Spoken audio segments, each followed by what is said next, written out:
नमस्कार, India news Madhya Pradesh Chhattisgarh देख रहे हैं आप और मैं हूं आपके साथ सीमा चौधरी। चलिए रुक करते हैं खबरों की और इस वक्त की बड़ी खबर भोपाल से, जहां चुनाव जीतने के लिए एनजीओ का साथ लेगी कांग्रेस। बड़ी खबर इस वक्त की, संगठन सामाजिक कार्यकर्ताओं को एक मंच पर लाने की तैयारी। आदिवासी से क्षेत्र में काम करने वाले संगठनों को एक मंच पर राज्य स्तरीय सम्मेलन दिसंबर में किया प्रस्तावित। बड़ी खबर इस वक्त की, जहां सामाजिक कार्यकर्ताओं की महापंचायत फरवरी मार्च में होगी आयोजित।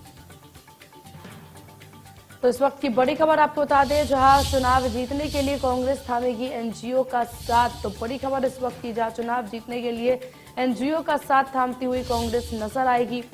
संगठन सामाजिक कार्यकर्ताओं को एक मंच पर लाने की पूरी तैयारी कांग्रेस के द्वारा की जा रही है, जहां आदिवासी क्षेत्रों में काम करने वाले संगठनों को एक मंच पर लाएगी कांग्रेस। राज्य स्तरीय सम्मेलन दिसंबर में प्रस्तावित किया गया है।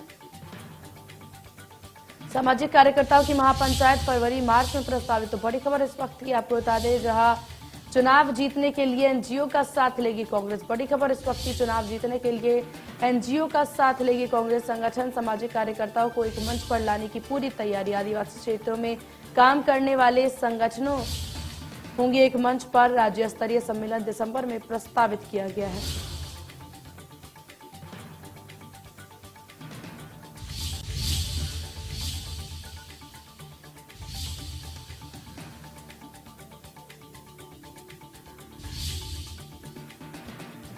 बड़ी खबर आपको बता दें, जहां कांग्रेस अब संगठनों का एनजीओ का साथ लेने जा रही है। चुनाव जीतने के लिए पूरी तैयारी कांग्रेस के द्वारा कर ली गई है, जहां संगठनों और सामाजिक कार्यकर्ताओं को एक मंच पर लाने की तैयारी कांग्रेस के द्वारा की जा रही है। आदिवासी क्षेत्र में काम करने वाले संगठन एक मंच पर होंगे।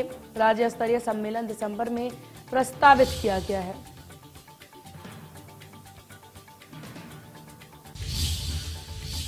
और इसी विषय पर तमाम जानकारी अपडेट के साथ हमारे संवाददाता ब्रिजेश जैन हमारे साथ सीधे भोपाल से जुड़ गए। ब्रिजेश, किस तरह की अपडेट और कांग्रेस किस प्रकार से तैयारी करते इस वक्त नजर आ रही है? बिल्कुल, देखिए, सामाजिक संगठन और खासतौर से वे संगठन जो आदिवासी इलाकों में काम करते हैं, लंबे अनुभव उनको है, आदिवासी बेल्टों की रीति रिवाज, परंपराएं, मान्यताओं से भली भांति परिचित हैं, उनका मानस बदलने तक का मादा रखते हैं, ऐसे सामाजिक संगठनों से लगातार संपर्क कर रही है मध्य प्रदेश कांग्रेस। और कांग्रेस को उम्मीद है कि इन बेल्टों में जो पिछड़े हुए इलाके हैं, जहां पर ये सोशल वर्कर्स या सामाजिक संगठन काम कर रहे हैं, अगर उनको साध लिया गया तो फिर आदिवासियों को साधना मुश्किल नहीं होगा।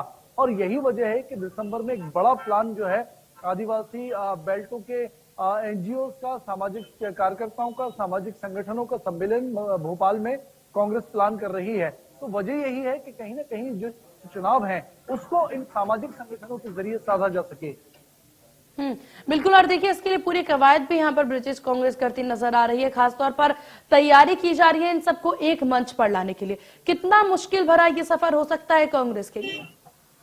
बिल्कुल, देखिए, अमूमन ये देखा गया है कि जो सामाजिक संगठन है वो राजनीतिक मामलों में दखल नहीं देते हैं, या कहें कि खुलकर अपनी राजनीतिक भावनाएं व्यक्त नहीं करते हैं। वो वास्तव में समाज सेवा करते हैं, समाज के बीच में रहते हैं।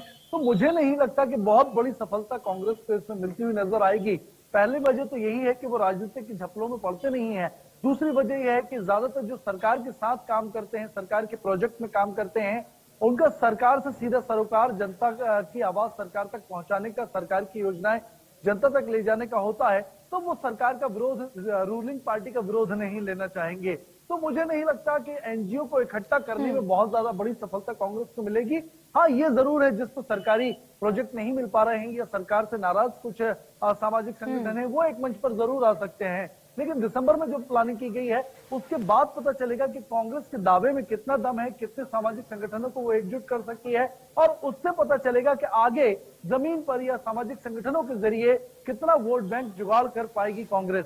बिल्कुल बिल्कुल। और देखिए, जिस प्रकार से यहाँ पर बात एनजीओ की हो रही है, सामाजिक संगठन की हो रही है, हालांकि आपने सही बात कही कि वो इन सारी चीजों से अक्सर राजनीति से दूर ही रहना पसंद करते हैं, पर कांग्रेस यहाँ पर आदिवासियों को साधने के कारण एनजीओ का साथ लेना चाहती है, ताकि आदिवासियों तक अपनी पहुंच, अपनी पैठ बना सके। बात अगर मध्य प्रदेश में आदिवासियों की जाए तो इस वक्त किस तरह का रुख उनका देखा जा रहा है पार्टियों को लेकर? देखिए, आदिवासी भी कुछ समय से हमने देखा कि बीजेपी के साथ ज्यादातर वोट बैंक आदिवासियों का था, लेकिन पिछले चुनाव की अगर हम बात करें तो 8 सीटें आदिवासी बेल्टों में बीजेपी की कम हुई। यही वजह रही कि बीजेपी सरकार में नहीं आ सकी। कमलनाथ को मैंडेट आदिवासियों ने दिया, खुलकर समर्थन दिया, लेकिन अगर हम 2-3 उपचुनावों की बात करें तो कहीं ना कहीं फिर से रुख जो है वो बीजेपी की ओर दिखाई दे रहा है। लेकिन कांटे की टक्कर है, अभी कहा नहीं जा सकता कि आदिवासी किसके पाले में जाएंगे। और यही वजह है कि दारमोदार पूरे चुनाव का आदिवासियों पर टिका है। आदिवासियों की 32 सीटों पर टिका हुआ है, जो रुख बदल सकती हैं, सत्ता दिला सकती हैं। और यही रुख जानती है अच्छी तरह से बीजेपी और कांग्रेस। बीजेपी ने पैसा एक्ट करके आदिवासियों को खुश करने की कोशिश की है, कांग्रेस लुभावने वादे कर रही है। सामाजिक संगठनों की ताकत को पहचानती है कांग्रेस, उन्हें भी एकजुट कर रही है। तो कोई ना कोई कसर नहीं छोड़ना चाहती दोनों ही पार्टियां आदिवासियों को लुभाने के लिए।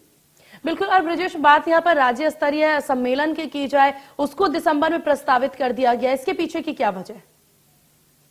बिल्कुल, देखिए वजह यही है कि दिसंबर में क्योंकि अब चुनाव का समय कम बचा है, ऐसा माना जा रहा है कि 1 जनवरी से यानी नए साल की शुरुआत से ही ग्राउंड पर एक्टिविटीज बहुत ज्यादा तेज हो जाएंगी सभी राजनीतिक दलों की। ऐसे में जो कुछ प्लानिंग उनको करनी है, मेजर प्लानिंग, वो पहले से कर ली जाए। और यही वजह है कि जनवरी के पहले दिसंबर में ये तमाम प्लानिंग करके काम बांट देगी, टारगेट दे देगी कांग्रेस सामाजिक संगठनों को, और जनवरी से वे आदिवासियों के बीच में कांग्रेस की छवि चमकाने का काम शुरू कर देंगे। कांग्रेस को ये यकीन है और इसीलिए वो ये सामाजिक संगठनों का सम्मेलन दिसंबर में बुला रही है। बिल्कुल, कुल मिलाकर के देखा जाए तो पूरी तैयारी यहाँ पर कांग्रेस करती नजर आती है।